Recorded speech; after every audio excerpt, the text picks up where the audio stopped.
എന്താ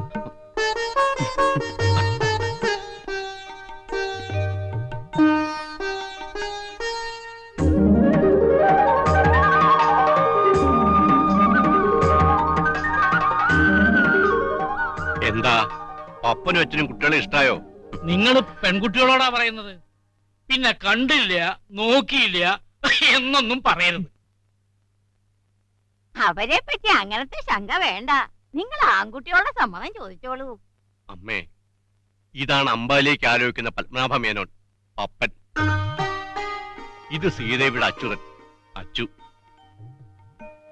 കണ്ടപ്പോഴേ എനിക്ക് തോന്നി. നല്ല ചേർച്ചയുണ്ടല്ലേ? കുറുക്കാമ്പടം.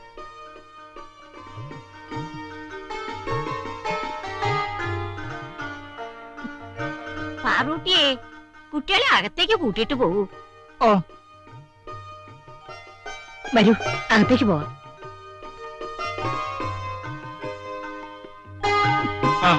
അപ്പോ ഞങ്ങൾ ഇറങ്ങട്ടെ? ശരി ശരി, എന്നാ ഞങ്ങൾ ഇറങ്ങും. വരട്ടെ അമ്മേ. എന്താ അച്ഛനും പപ്പനും എതിരഭിപ്രായമൊന്നുമില്ലല്ലോ? പിന്നെ നാളെ ഞങ്ങളെ കുറ്റം പറയരുത്. അമ്മ അച്ഛനും ഇല്ലാത്തോണ്ട് ഞങ്ങളെ ആരും ശ്രദ്ധിക്കാനുണ്ടായില്ലെന്ന് പറയരുത്. എന്തായാലും തുറന്നു പറഞ്ഞോളി. അമ്മായിക്ക് ഇഷ്ടായോ? എനിക്ക് നല്ല ഇഷ്ടായി. മഹാലക്ഷ്മി അതിരി ഐശ്വര്യമുള്ള കുട്ടികൾ. എന്താ അമ്പാലിയുടെ ഒരു സൗന്ദര്യം. ആ, ഞാൻ പറയാൻ വന്നു അത് തന്നെയാ. ആ കുട്ടിക്കൊരു പ്രത്യേകത നീ ശ്രദ്ധിച്ചോ? ഏയ്, എനിക്ക് അങ്ങനെ തോന്നിയില്ല. എന്നാലുണ്ട് എന്തോ ശരിയല്ലായ്മ. അത് പറയാതിരിക്കാൻ എന്റെ മനസാക്ഷി എന്നെ അനുവദിക്കുന്നില്ല. ഏട്ടാ, പെൺകുട്ടികളെ പറ്റി അറിയാത്ത പറയല്ലേ? കേശവ, എനിക്കും അതറിയാം. പക്ഷേ ഈ കുട്ടികളാണ് എനിക്ക് അതിലും പ്രധാനം. എനിക്കിത്തിരി മന്ത്രവും തന്ത്രവും ഒക്കെ അറിയാവുന്ന നിനക്കും അറിയാലോ. അത് കുറച്ചറിയണോണ്ടാ ഏട്ടന് സംശയം തോന്നിയത്. അല്ല കേശവ, ആ കുട്ടിയെ കണ്ടപ്പോ എന്തോ ഒരു പന്തുകേട് എന്റെ മനസ്സിൽ തോന്നി. ഉടനെ ആ കുട്ടി എന്നെ ഒളിഞ്ഞു നോക്കി. ഏട്ടാ, ഏട്ടൻ പറഞ്ഞ മാതിരി എന്തെങ്കിലും പ്രശ്നം ഉണ്ടാവാൻ വഴിയില്ല. കാരണം ചുട്ട കോഴിയെ പറപ്പിക്കുന്ന ആളാ മന്ത്രവാദി രാമൻ നായർ. ആ ആളുടെ പേര് കേട്ടാ ഏത് ദുർദേവതകളും പറവറക്കും. പാലിക്കൽ തറവാട് അയാളുടെ സ്വന്തം വീട് മാതിരിയാ. പക്ഷെ കേശവ, അയാൾ ഇപ്പൊ സ്ഥലത്തില്ല. മാത്രമല്ല, അയാൾക്ക് എവിടെ സ്ഥിരമായിട്ട് തങ്ങളുടെ സ്വഭാവമില്ല. അയാൾ ഇല്ലാത്തപ്പോ കൂടിയിട്ടുണ്ടെങ്കിലോ? എന്തിനാ ആവശ്യമില്ലാത്ത വർത്താനം?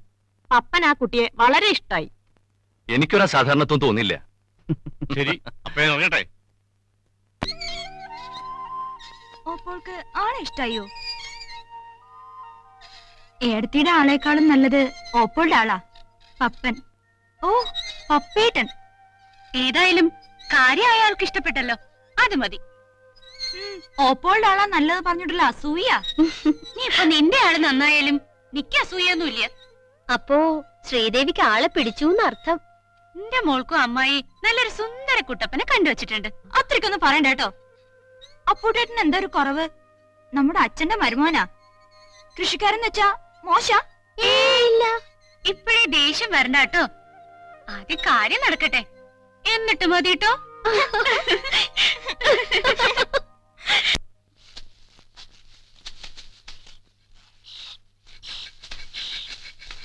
മോനെ അപ്പൂട്ടാ, നിന്റെയും തങ്കമണിയുടെയും കല്യാണത്തെ പറ്റി പാലക്കിലമ്മയും ഗൗരിയും പറഞ്ഞു നീ കേട്ടില്ലേ?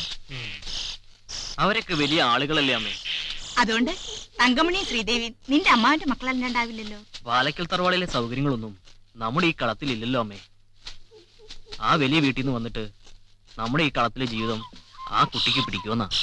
നീ അങ്ങനെ ഉള്ളി തൊളിച്ച് നോക്കൊന്നും വേണ്ട. നിനക്ക് തങ്കമണി ഇഷ്ടാണോ? ഇഷ്ടക്കുറവൊന്നുമില്ല. ഇതുവരെ അമ്മ പറഞ്ഞതിന് ഞാൻ എതിരൊന്നും പറഞ്ഞിട്ടില്ലല്ലോ. തങ്കമണി നല്ല കുട്ടിയാ മോനെ. പിന്നെ വല്യേട്ടൻ പോയ പിന്നെ ആ കുട്ടികളെ സത്യത്തിൽ നോക്കേണ്ടത് നമ്മളായിരുന്നു. അവരോടൊപ്പം നിൽക്കാനുള്ള സാമ്പത്തിക സ്ഥിതി ഇപ്പൊ നമുക്കില്ലെങ്കിലും ഒരു കാലത്ത് അവരെക്കാൾ കേമന്മാരായിരുന്നു നമ്മുടെ അമ്മാവന്മാര്. ഇപ്പൊ അവരായിട്ട് വന്ന് പറഞ്ഞതാ. എന്റെ മോൻ സമ്മതിക്കുമെന്ന് എനിക്കറിയാം. അതുകൊണ്ട് ഞാനങ്ങ് വാക്കുകൊടുത്തു. ശരി അമ്മേ. പിന്നെ വീരേട്ടന്റെ ഒരു അഭിപ്രായ, കല്യാണം കഴിഞ്ഞ തങ്കമണിയും നീയും അവിടെ നിക്കണമെന്ന് അവരുടെ കൂടെ. വേണ്ടമ്മേ, അത് വേണ്ട. എന്റെ അമ്മയെ പിരിഞ്ഞ് ഒരു നിമിഷം പോലും നിൽക്കാൻ എനിക്ക് പറ്റില്ല. അതൊക്കെ 2 കൊല്ലം കഴിഞ്ഞുള്ള കാര്യല്ലേ. എന്റെ കാലം കഴിഞ്ഞാലും ആരും ഇല്ലാത്ത നിനക്ക് അവരൊരു ബന്ധുവല ആവൂലേ?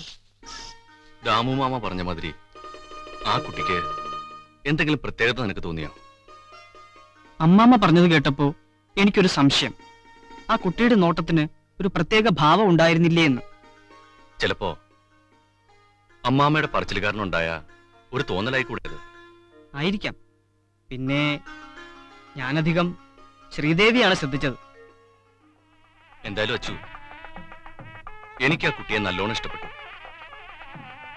വേറൊന്ന് ആലോചിക്കാൻ എന്തെല്ലാം ദോഷങ്ങളുണ്ടെങ്കിലും ഞാനത് സഹിക്കാൻ തീരുമാനിച്ചു. ഏട്ടൻ തീരുമാനിച്ചില്ലേ? ഇനി ആര് പറയുന്നത് ശ്രദ്ധിക്കണ്ട. നമുക്കിത് തന്നെ മതി. ഏട്ടന് ഉറങ്ങിക്കോളൂ.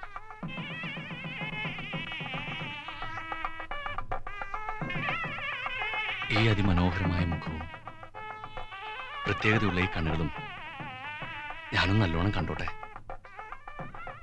അന്ന് പരിഭ്രമം കൊണ്ട് ശരിക്ക് കാണാൻ കഴിഞ്ഞില്ല. എന്ത് ഭംഗിയാണ് ഈ ചിരിക്കാന്നറിയോ? ദാമു മാമ പറഞ്ഞ എന്താണെന്നറിയോ? നിന്റെ ഈ കണ്ണുകൾക്ക് എന്തോ പ്രത്യേകതയുണ്ടെന്ന്, നിന്നില് എന്തോ അസാധാരണത്വം ഉണ്ടെന്ന്.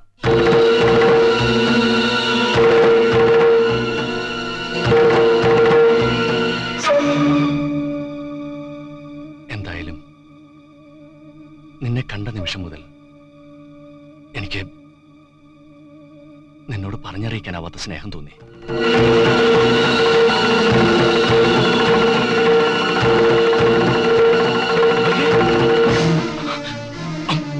അമ്പലികേ, അമ്പലികേ,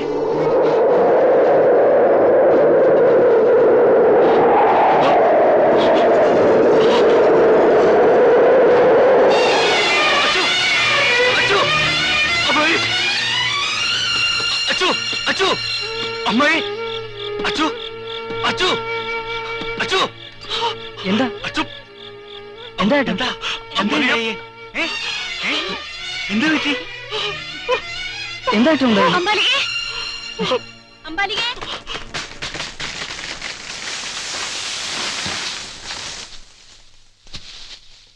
പപ്പ, ഈ അമ്മാവന് നിനക്ക് വലിയ സമ്മാനം തരാൻ കഴിവില്ല. ദാ ഇതവളുടെ കഴുത്തുകെട്ട്.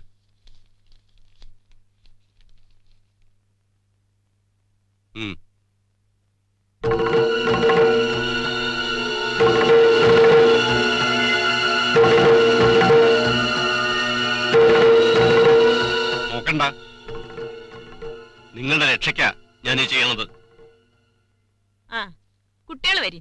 ഇന്നു മുതല് നിങ്ങൾ രണ്ടാളും കൂടിയാ ഈ വീട് നോക്കി നടത്തേണ്ടത്. വരൂ അമ്പലികേ.